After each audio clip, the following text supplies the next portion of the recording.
अच्छा लगता है अपने घर जाना। शांति की दुनिया में जाना अच्छा लगता है। कौन कौन बिल्कुल एकाग्र हो पाते हैं। शांति धाम में मन बुद्धि को बिल्कुल ठहरा पाते हैं। कौन कौन है? अच्छा, कुछ एक कर पाते हैं, बाकी कुछ नहीं भी कर पाते, है ना। अब देखो, बाबा हमें कहते हैं वो तुम्हारा घर है। तो घर कैसा होता है? घर होता है जहाँ पहुंचकर कभी ये प्रश्न नहीं उठता कि कितनी देर घर में रहना है ना। दूसरे के घर जाते हैं तो फिर जाते ही प्रश्न उठता है, ये कब तक के लिए आए हैं, है कि नहीं। दूसरे के घर जैसे ही घुसेंगे तो अपने मन में भी प्रश्न आएगा, उनके मन में भी प्रश्न आएगा कि ये कितने दिन के लिए आए हैं, कितने समय के लिए आए हैं। लेकिन अपने घर में कभी ये प्रश्न नहीं उठता कि हम कितने समय के लिए आए हैं। तो बाबा कहते हम आत्माओं का जो मूल घर है वो शांति धाम है। और शांति में स्थित होना, मन बुद्धि को उस बिंदु रूप शांत स्वरूप शांति देश आवाज़ की दुनिया से परे दुनिया में स्थित करना बहुत सहज होना चाहिए। इतना सहज कि जब शांति देश में बैठे हैं तो ये ना हो कि कितनी देर बैठना है, खींच ना हो इस दुनिया की। हाँ, वो अलग बात है कि अभी पाठ बचा हुआ है तो पाठ बजाने के लिए वापस आना पड़ता है। लेकिन वो भी हम आए, ऐसा नहीं कि हमें आने की खींच हो। हमारी जो खींच होगी वो ये हो कि हम वहीं रहें। बाकी आना पड़ता है, कार्य करना पड़ता है, वो अलग चीज़ है। तो जैसे एक अवस्था होती है कि हम आवाज़ की दुनिया के निवासी हैं, लेकिन बीच बीच में रिचार्ज होने वहाँ जाते हैं। एक तो ये अवस्था है। दूसरी है, हम हैं ही शांति की दुनिया के निवासी, बीच बीच में आवाज़ की दुनिया में पाठ बजाने आते हैं, है ना।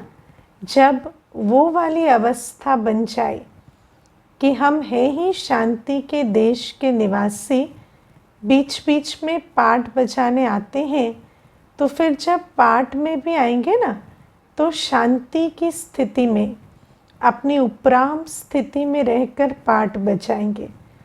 तो बाबा कहते इतना अभ्यास हमें करना है कि हमारी अवस्था जो है वो वैसी बन जाए। आज बाबा हमें मुरली में कहते हैं कि बुद्धि उल्टी हो गई है ना। बुद्धि कैसे हो गई? पलट गई है। बुद्धि पलटने के कारण सब कुछ उलट पलट हो गया है। इसीलिए हम जब अभी बैठते हैं योग में तो ऐसा लगता है कि हम तो हैं इस दुनिया के, वहाँ जाके रिचार्ज होना है ना। लेकिन ये नहीं समझ आता हम हैं ही उस शांति की दुनिया के। यहाँ तो हमें आवाज़ में आके पाठ बजाना पड़ता है। तो बाबा कहते देखो तुम कैसे, कहाँ से तुम शुरू हुए थे और आज देखो बुद्धि कैसी पलट गई है।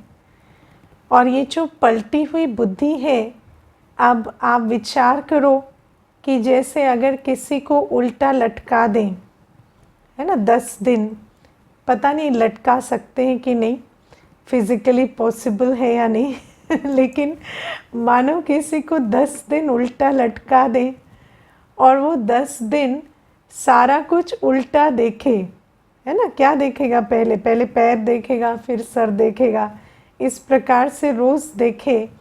तो 10 दिन के बाद जब उसे सीधा करेंगे तो क्या होगा? कहेगा ये उल्टा उल्टा लग रहा है ना, क्योंकि उसका सारा विजन जो है वो उल्टा हो गया है। तो ऐसे ही रावण ने हमारी बुद्धि को उल्टा कर दिया। है ना। रावण ने हमारी बुद्धि को कैसा कर दिया, उल्टा कर दिया, और हमें कहाँ फंसा दिया, भक्ति में फंसा दिया। अब भक्ति क्या कहती है, शांति मांगो, सुख मांगो, प्रेम ढूंढो, है ना, बाहर ढूंढो। भक्ति में हम कहाँ ढूंढने लगे, बाहर ढूंढने लगे। और बाबा कहते जंगल का रास्ता पकड़ लिया, उल्टा रास्ता होता है ना, तो ढूंढने का रास्ता पकड़ लिया। जो बात रियलाइज करने की थी उसको ढूंढने लगे, जो बात है ना स्वरूप बनने की थी उसको बाहर ढूंढने लगे, तो उल्टा रास्ता पकड़ लिया। और ये उल्टा रास्ता पकड़ते पकड़ते कहाँ जाके फंस गए, डाकुओं के बीच फंस गए। कौन से डाकू, देह अभिमान सबसे पहले, और काम क्रोध लोभ मोह अहंकार। तो बाबा कहते ये जो उल्टा रास्ता पकड़ने के कारण जाकर डाकुओं के बीच में आत्मा फंस गई, और आत्मा को ये पक्का हो गया अंदर कि देह अभिमान, देह से हमारी वैल्यू है ना, देह का स्वास्थ्य, देह की आयु, देह का सब कुछ, देह के संबंध, देह की वस्तुएं, इन सब से हमारी जो स्वमान बनता है, या हमारा अस्तित्व, या हमारी वर्थ, हमारी वैल्यू, इन चीज़ों से बनती है ना। आजकल मनुष्य किन किन चीज़ों को महत्व देते हैं, है ना। एक भाई था, बहुत परेशान रहता था अपनी हाइट से। मुझे कहता था मेरी हाइट छोटी है, मेरी हाइट छोटी है ना। तो मैं उसको कहती थी ऐसी क्या आफत आ गई, हाइट छोटी है तो कहता था नहीं, मुझे हमेशा ना ऐसा लगता है मैं औरों से लेस हूँ क्योंकि हाइट लेस है ना। तो आत्मा अपनी हाइट में फंस गई कि हाइट कम है तो मैं भी कम हूँ, ठीक है। लेकिन सबसे बड़ी बात क्या है कि जब हमारी स्व के प्रति ही ऐसी दृष्टि है तो अन्य की भी दृष्टि कैसी बनेगी, वैसी ही बनेगी, है ना। दुनिया में ऐसी बहुत कम्युनिटीज़ हैं, दुनिया में ऐसे बहुत नेशनलिटीज़ हैं जहाँ पर हाइट वैसे भी कम होती है ना, लेकिन उनके अंदर ये भान नहीं होता कि मेरी हाइट कम है, तो उनके अंदर ये ऊंचा नीचे का भान नहीं आता। वो सारे एक जैसे हैं ना, तो उनको ऐसा नहीं लगता कि मेरी कम है। लेकिन जहाँ पर कोई लंबा है, कोई छोटा है, तो फिर उस भान में फंस जाते हैं। और जब अपने अंदर ही ये भान आ गया कि मेरी हाइट कम है तो मैं कम हूँ, तो फिर क्या हुआ कि अन्य को भी हमारी जो वाइब्रेशन है उससे यही भासना जाती है कि इनकी वैल्यू तो कम है।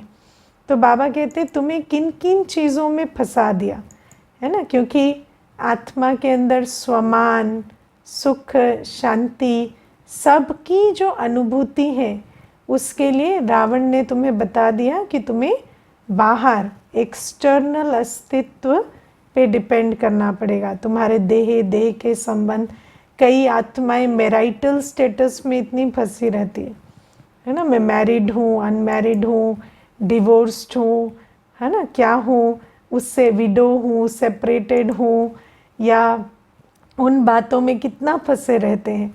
सोचते हैं कि यही हमारा अस्तित्व है, लेकिन क्या वो आत्मा का अस्तित्व है ना।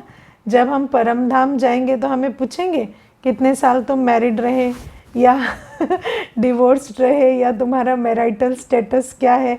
उससे आत्मा की अंतमति, सोगति या उसके भाग्य का कोई लेना देना नहीं है, या सिंगल है, ये बातें कोई मायने नहीं रखती। लेकिन बाबा कहते हैं कि हम कितना इन चीज़ों में फंस गए और ऐसा समझते हैं कि हमारा सारा स्वमान, सारी जो वैल्यू है वो इसी चीज़ से जुड़ी हुई है। और सबसे बड़ी बात यह है कि जैसा आप स्वयं को समझेंगे वैसा ही अन्य भी।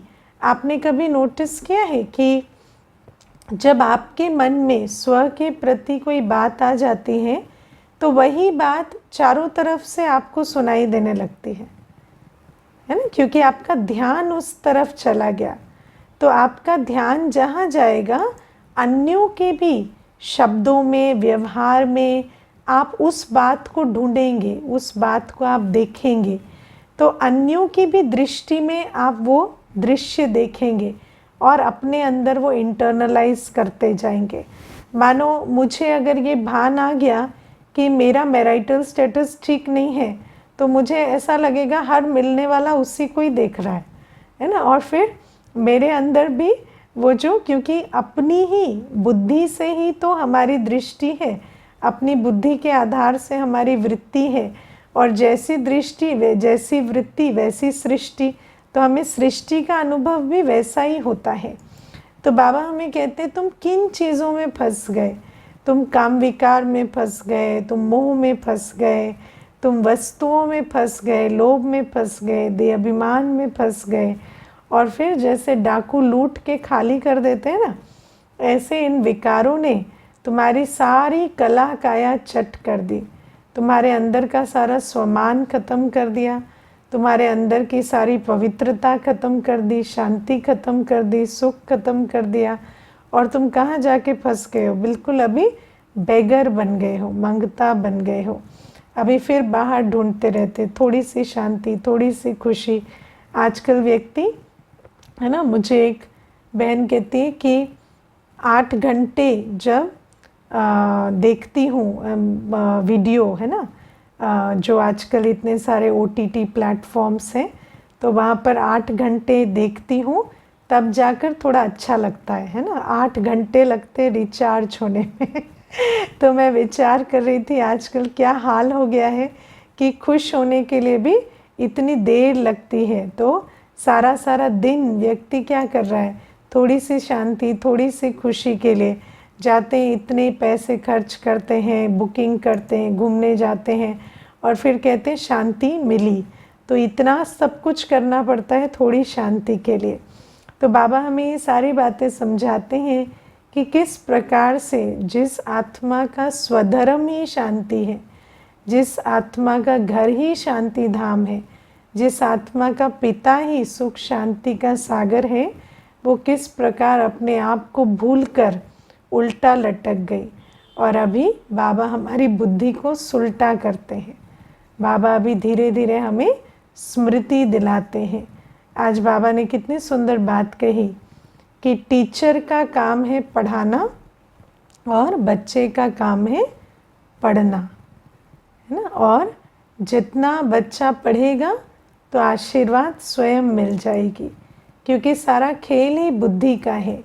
और जितना जितना सत्य बुद्धि में बैठता जाता है तो बुद्धि वापस पलटने लगती है। और बाबा कहते हैं कि जो सचमुच तीर्थ है वो है शांति धाम, सुख धाम।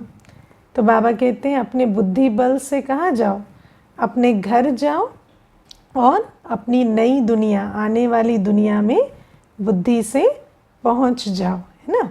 अब देखो दुनिया में लोग यात्राएं करते हैं ना। हाँ, आप लोगों में से कौन कौन तीर्थ यात्रा पर गए? हाथ उठाना, कौन कौन गए तीर्थ यात्रा पर? ठीक है, कुछ एक गए हैं, बाकी कई नहीं भी गए हैं। जब तीर्थ यात्रा पर जाते हैं तो जाते हैं, कहते हैं पवित्र स्थान पर गए, है ना। आप पवित्र स्थान पर गए तो फिर क्या होता है, आने के बाद फिर वही पतित स्थान में आके क्यों बैठे?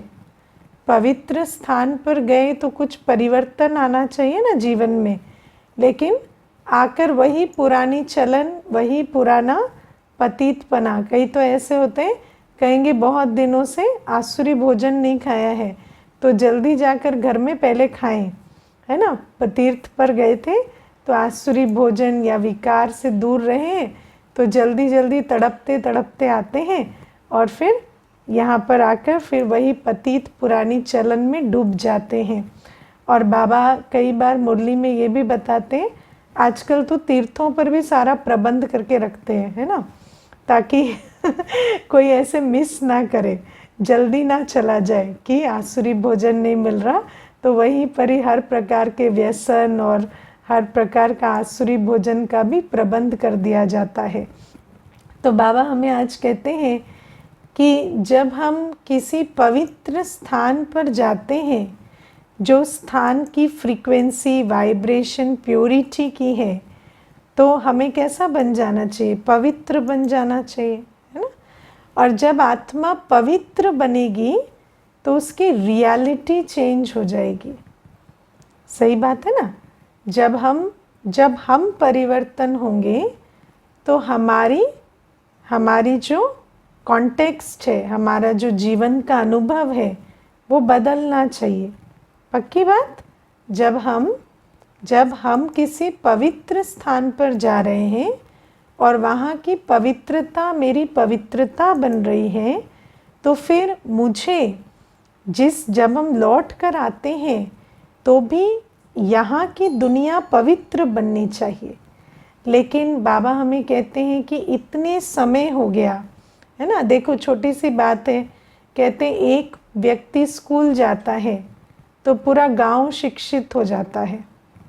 क्यों? क्योंकि वो जाता है स्कूल तो शिक्षा लेकर आता है, तो वो शिक्षा का वायुमंडल अपने आसपास भी तो बनाता है ना। लेकिन आप सोचो, इतनी आत्माएं कहते हैं कि पवित्र स्थान पर जाती हैं, तीर्थ पर जाती हैं, लेकिन आकर क्यों इस दुनिया का स्वरूप नहीं बदल रहा।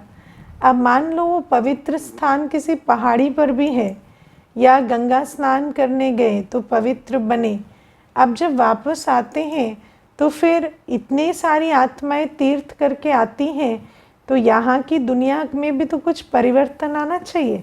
लेकिन एक तरफ तीर्थ चलते रहते हैं, एक तरफ गंगा स्नान चलता रहता है, और दूसरी तरफ दुनिया में और अपवित्रता, पतितपना बढ़ता चला जा रहा है। तो बाबा कहते हैं इसीलिए उसको क्या कहेंगे, यथार्थ तीर्थ नहीं कहेंगे। क्योंकि अगर यथार्थ होता तो फिर इतने सारे तीर्थ होते हुए इस दुनिया की गिरती कला नहीं होती, है ना। कई बार बाबा हमें मुरली में कहते हैं, दीपावली पर इतना श्री लक्ष्मी का आह्वान कर रहे हो तो फिर क्यों दरिद्रता बढ़ती जा रही है ना। श्री लक्ष्मी को तो फिर आना चाहिए ना। इतने सारे घर, देखो भारत में तो स्पेशली इतना हम पूजन करते हैं दिवाली का, और दरवाजे खोलकर और इतने दीप जगाकर और आह्वान करते हैं, तो फिर इतना हम जब पूजन गायन करते हैं श्री लक्ष्मी का, जिनको धन की देवी कहते हैं, तो ज़रूर है कि इस भारत से तो दरिद्रता ख़त्म हो जानी चाहिए, लेकिन दरिद्रता तो बढ़ती चली जा रही है ना। तो बाबा हमें कहते हैं कि इस प्रकार से यदि देखो तो अगर हमारी भक्ति सत्य होती तो फिर भक्ति का जो फल है, सुख शांति संपत्ति, वो तो बढ़ना चाहिए। लेकिन सुख शांति घटती चली जा रही है, भक्ति बढ़ती चली जा रही है, इसका मतलब कुछ ना कुछ तो वहाँ गड़बड़ है। इसलिए बाबा आज हमें यथार्थ तीर्थ सिखाते हैं कि तुम आत्मा बुद्धि बल से अपनी शांति की दुनिया को, शांति की दुनिया में अपने प्यारे बाबा को और आने वाली पवित्र देवी दुनिया को याद करो। ठीक है। और जब हम इसे याद करेंगे तो बाबा कहते हैं फिर तुम उस दुनिया में चले जाएंगे। सचमुच जो तीर्थ का यथार्थ अर्थ है कि हम पवित्र दुनिया को याद करते करते पवित्र दुनिया में चले जाएं, वो तब होगा जब हम शांति धाम और सुख धाम को याद करेंगे। अब देखो एक चीज़ हमें समझनी है यहाँ पर कि हमें सच्चे तीर्थ का ज्ञान है। यहाँ जितने भी भाई बहनें बैठे हैं, सबको सच्चे तीर्थ का ज्ञान मिल गया। जिनको आज तक भी नहीं था, उन्होंने भी आज की मुरली से सीख लिया कि सच्चा तीर्थ क्या है, कि आत्मा बुद्धि बल से अपने शांति धाम और अपनी आने वाली सुख शांति हार्मनी की दुनिया को याद करे और शांति धाम में बाबा को याद करे। लेकिन तीर्थ का ज्ञान होते भी क्या हम ये सच्ची यात्रा कर रहे हैं? कर रहे हैं? कौन कौन है जो सचमुच ये यात्रा कर रहे हैं? क्योंकि यात्रा करने के लिए तो इस दुनिया को छोड़कर, चाहे ये यात्रा आत्मा मन बुद्धि के बल से करती है, लेकिन यात्रा तो करनी पड़ेगी ना। अब यात्रा का ज्ञान होना और यात्रा करना एक बात नहीं है। अब हम सबको शिव बाबा ने सच्चे तीर्थ का ज्ञान तो दे दिया, लेकिन हम अपने आप से पूछें कि क्या सचमुच ये सच्ची यात्रा हम कर रहे हैं? क्योंकि ऐसा भी कई बार देखा गया कि बाबा के बच्चे भी सारा दिन झरमुई झगमुई में लगे पड़े हैं, है ना? झरमुई झगमुई। अब कई ऐसे हैं जो कहते हैं हम तो ज़्यादा बात नहीं करते, लेकिन आजकल तो झरमुई झगमुई के लिए बातों की भी आवश्यकता नहीं है। आजकल तो फ़ोन के साथ झरमुई झगमुई कर लेते हैं, है ना?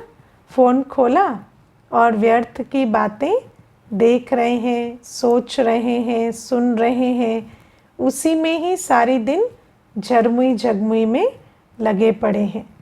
तो बाबा कहते हैं अपने अंदर अंदर झरमुई झगमुई चल रही है। झरमुई झगमुई माना व्यर्थ विस्तार की बातें।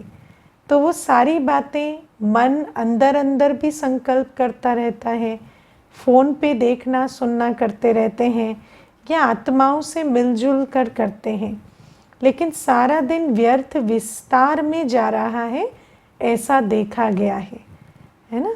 अब हम अपने आप से विचार करें कि क्या सचमुच हम यात्रा को जानने वाले यात्रा कर भी रहे हैं, या सिर्फ जानते हैं कि आत्मा मन बुद्धि से शांति धाम सुख धाम की यात्रा कर सकती है? अब मुझे एक बात बताओ, आप में से कितने हैं जो 1 घंटा रोज़ ये यात्रा करते हैं, अपने मन बुद्धि को पवित्र धाम की तरफ मोड़ कर रखते हैं? 1 घंटा करते हैं, हाथ उठाना। 1 घंटा यात्रा में रहते हैं, ठीक है। और कितने हैं जो 4 घंटे से ज़्यादा रहते हैं? 4 से ज़्यादा 4 से ज़्यादा कितने रहते हैं? हाँ, 4 घंटे वाले कोई नहीं बैठे। अच्छा, अब मुझे एक बात बताओ। देखो, एक जने ने हाथ उठाया कि 4 घंटा। अब एक बात सोचो कि हम लोग जब, देखो, अगर आप एक ऊंची चढ़ाई पे चढ़ रहे हैं, ठीक है, यात्रा हमेशा कैसे होती है? ऊंची चढ़ाई पे होती है ना। अब ऊंची चढ़ाई पे चढ़ रहे हैं मान लो, और 4 घंटे आप चढ़ रहे हैं और 16 घंटे नीचे आ रहे हैं, ठीक है। गाड़ी चल रही है कितने घंटे? 4 घंटे। 4 घंटे चढ़ रहे हैं और 16 घंटे नीचे आ रहे हैं, तो फिर कितनी देर में मंजिल पे पहुंचेंगे?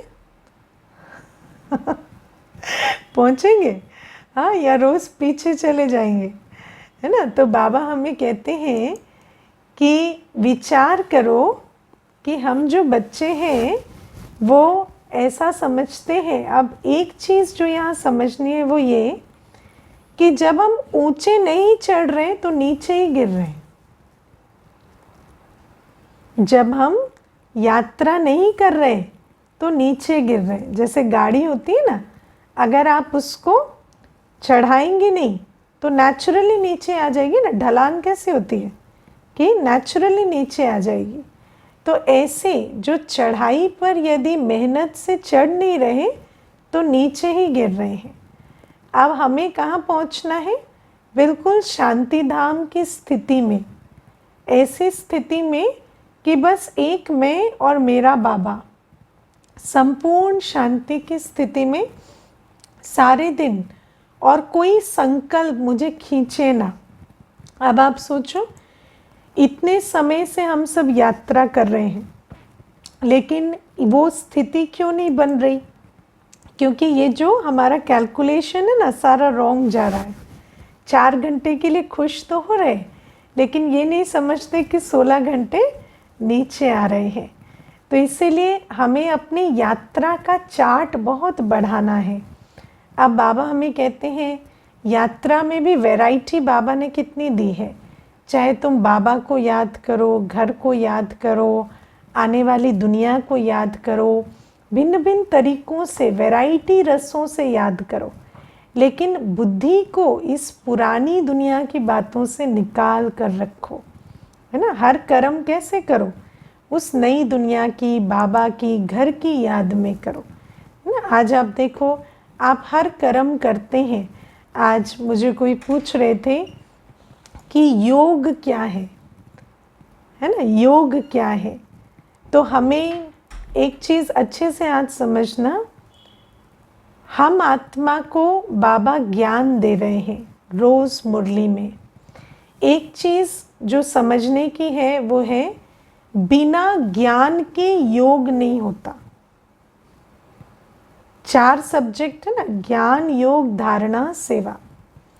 बिना ज्ञान के योग नहीं हो सकता, है ना। अब सबसे बड़ी बात है, बिना ज्ञान के योग क्यों नहीं हो सकता? क्योंकि जब भगवान आकर ज्ञान देते हैं, भगवान आकर क्या करते हैं?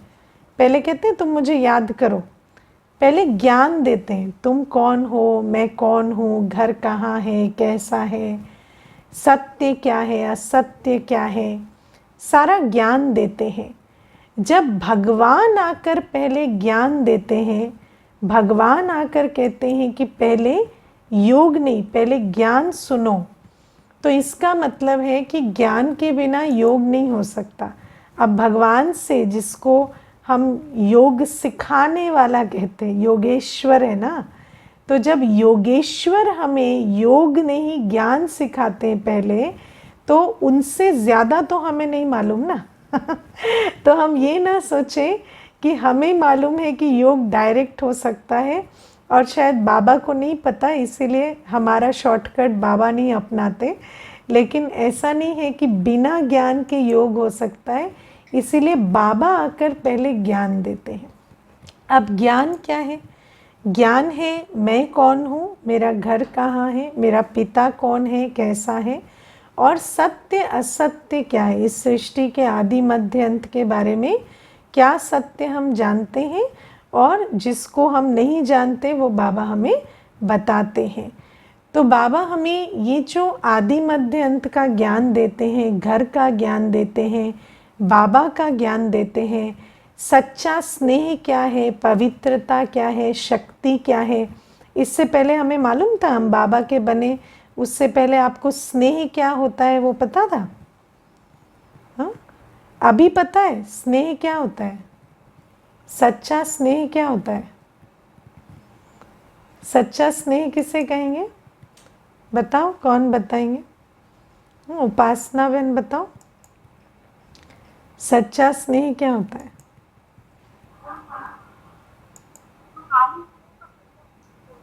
हाँ जी, हाँ बोलो। रूहानी स्नेह को सच्चा स्नेह बोलते हैं। रूहानी स्नेह, अच्छा, ओम शांति। रूहानी स्नेह तो ठीक है, लेकिन सच्चा स्नेह माना पवित्र बनाना। सच्चा स्नेह किसे कहेंगे? किसी को पवित्र बनाना, यह है सच्चा स्नेह। क्योंकि जहाँ पवित्रता है वहीं सुख शांति है। सच्चे स्नेह में हमारी भावना क्या होती है? कि कोई सुखी रहे, शांत रहे। लेकिन किसी को पतित बनाने से सच्चा स्नेह नहीं होता। किसी को पतित बनाना माना उसको दुख का रास्ता बताना, है ना। आजकल व्यक्ति क्या करता है, जो उसको स्वयं आएगा वही वो दूसरे को भी सिखाएगा ना। तो व्यक्ति खुद पतित बनता है, तो जिससे प्यार करता है उसको भी पतित बनाता है ना। देखो, मैं आपको एक बहुत छोटी सी बात बताती हूँ। एक कन्या है, तो उसने कहा मुझे पवित्रता की जीवन जीनी है, सेंटर पर रहना है। तो उसके पिता ने कहा नहीं, घर में रहो, जैसा हम कहते हैं वैसे चलो, और हम तुम्हारी देख रेख करेंगे, तुम क्यों चिंता करते हो, तुम्हें क्यों सेंटर पर रहना है। तो उस कन्या ने कहा कि आप तो फिर आत्मा है ना, आपको तो फिर शरीर कभी छोड़ना है कि नहीं? है ना, माता पिता भले हो, लेकिन जब तक शरीर में है तब तक तो हमारा ध्यान रखेंगे ना। फिर शरीर छोड़कर जाएंगे तो भी तो ध्यान तो हमें अपना रखना है ना। तो हमें अपनी जीवन ऐसी बनानी है कि हमारा ध्यान हम खुद रख सके। तो इतनी शक्ति पवित्रता की जीवन में है। तो पिता बहुत गुस्सा हो गए और कहती हम मर जाएंगे, है ना। तो माँ ने कहा कि सच ही तो है ना, हमेशा अमर थोड़ी रहेंगे, आप मरेंगे शरीर तो छोड़ेंगे ना। तो ऐसे करके घर में बहुत अनबन हुई। तो मुझे बता रही थी, तो आप देखो मनुष्य क्या करता है, मनुष्य कहता है सत्य से भागो, है ना। मनुष्य क्या कहता है, किसी के मरने की बात मत बोलो, ये मत कहो ये चला जाएगा वो हो जाएगा। लेकिन शिव बाबा सत्यता का सागर हमें रोज कहते सब चले जाएंगे हाँ, बाबा कहते विनाश होगा, कोई नहीं बचेगा, ना माता पिता बचेंगे ना बच्चे बचेंगे, कोई नहीं बचेगा। तो सत्यता का सागर हमें सत्य से मुंह मोड़ना नहीं सिखाता। सच्चा स्नेह क्या है, सत्य से भागना सच्चा स्नेह नहीं है। शुभ शुभ बोलो की आड़ में झूठ बोलना सच्चा स्नेह नहीं है। सत्यता को बताना, सत्यता को फेस करना सिखाना, और सत्यता के साथ हम सामंजस्य बना के रख सकें, उसके लिए जो पवित्रता की शक्ति चाहिए उसको धारण कराना, इसको कहेंगे सच्चा स्नेह। तो बाबा हमें मुरलियों के माध्यम से ये पवित्रता, स्नेह, शक्ति, सत्य सबका परिचय देते हैं। और बाबा हमें कहते हैं मैं इन सब का सागर हूँ, और तुम भी बच्चे पवित्र हो, शांत हो, स्नेह स्वरूप हो, तुम भी उसको रियलाइज करो। तो बाबा हमें जो ज्ञान देते हैं ना, उस ज्ञान की स्मृति में रहना, इसको कहेंगे योग। समझ है, योग क्या है, एक अवेयरनेस की अवस्था है जहाँ हम बाप के साथ हमारा संबंध, बाप के गुण और उन गुणों का मैं स्वयं स्वरूप हूँ, इन सब बातों की मैं रियलाइजेशन में हूँ, अवेयरनेस में हूँ, इसको कहेंगे योगी अवस्था। योगी अवस्था माना जागृत अवस्था, ऐसी अवस्था जहाँ जो बाप को पता है, जो बाबा की बुद्धि में है, वैसी मेरी बुद्धि में भी ज्ञान का प्रकाश जगमगा रहा हो, मेरी बुद्धि भी उतनी सजग और जागरूक हो, उसको कहेंगे अवेक एंड अवेयर स्टेट, इसको कहेंगे योगी अवस्था।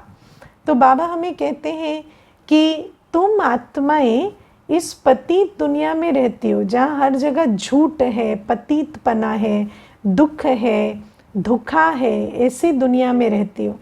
लेकिन जब तुम मेरे और मेरे द्वारा जो ज्ञान दिया गया है और मेरे साथ जो तुम्हारा संबंध है, उसकी स्मृति में बैठी हो, तो तुम जैसे इस दुनिया के प्रभाव से न्यारी और मेरी प्यारी हो। और ऐसे समय पर आत्मा कैसी हो जाती है, मास्टर सर्वशक्तिवान, मास्टर ज्ञान सागर, मास्टर स्नेह सागर। तो बाबा हमें कहते हैं कि इसीलिए इतनी यात्रा करो, इतना बुद्धि योग को बाबा से, घर से, नई दुनिया से जोड़ो कि धीरे धीरे हमारी बुद्धि की तार परमानेंट जुड़ जाए, है ना। हमारी स्मृति जो है, उस स्मृति का दीप ऐसा हो जाए कि स्मृति स्वरूप बन जाए, हम विस्मृति हो ही ना। तो बाबा आज हमें इसी की प्रेरणा सारी मुरली में दे रहे हैं कि बच्चे तुम अब झरमुई झगमुई छोड़ो, पुरानी दुनिया के साथ, उसके व्यर्थ विस्तार के साथ बुद्धि की तार जोड़ना छोड़ो, और फिर मेरे साथ संपूर्ण बुद्धि का योग लगाओ, मेरे हर स्वरूप के साथ, मेरी पवित्रता, मेरे स्नेह, मेरे ज्ञान स्वरूप, और उसका स्वरूप खुद भी बन जाओ। और बाबा फिर कहते हैं ऐसे बच्चे जो होंगे, जो बाप समान बन जाएंगे, वो क्या करेंगे, फिर बाप का कर्तव्य भी करने लगेंगे। बाबा जैसे विश्व परिवर्तन का कार्य कर रहे हैं, तो ऐसे बच्चे भी क्या करेंगे, सेवा करेंगे। अब देखो बाबा भरपूर है तो बाबा क्या करता है, सेवा करता है। तो जब हम बच्चे भी योग के आधार से भरपूर बन जाएंगे तो क्या करेंगे, सेवा करेंगे। और बाबा कहते हैं ऐसे बच्चों पर फिर बाबा बलिहार जाते हैं, क्योंकि जो बच्चे, जैसे आज बाबा ने कहा ना, जो पढ़ते हैं उन्हें आशीर्वाद की ज़रूरत नहीं, ऐसे ही जो सेवाधारी होते हैं उन पर तो जैसे बाबा बलिहार जाते हैं, और वो तो बाबा की दिल में बैठते हैं, है ना। ऐसे बच्चे कभी बाबा की याद से जुदा नहीं होते। ऐसे बच्चों को बाबा याद करते हैं। तो बाबा आज कहते हैं ये जो सारा रहस्य है कि किस प्रकार तुम्हें बुद्धि योग को मेरे साथ जोड़कर मेरे समान बनना है, बुद्धि को सुलटा करना है, और जब बुद्धि सुलटी हो जाती है तो हम मंगता से देवता बन जाते हैं, दाता बन जाते हैं, सेवाधारी बन जाते हैं, और ऐसे सेवाधारी बच्चों पर बाबा भी बलिहार जाते हैं। ठीक है। ओम शांति।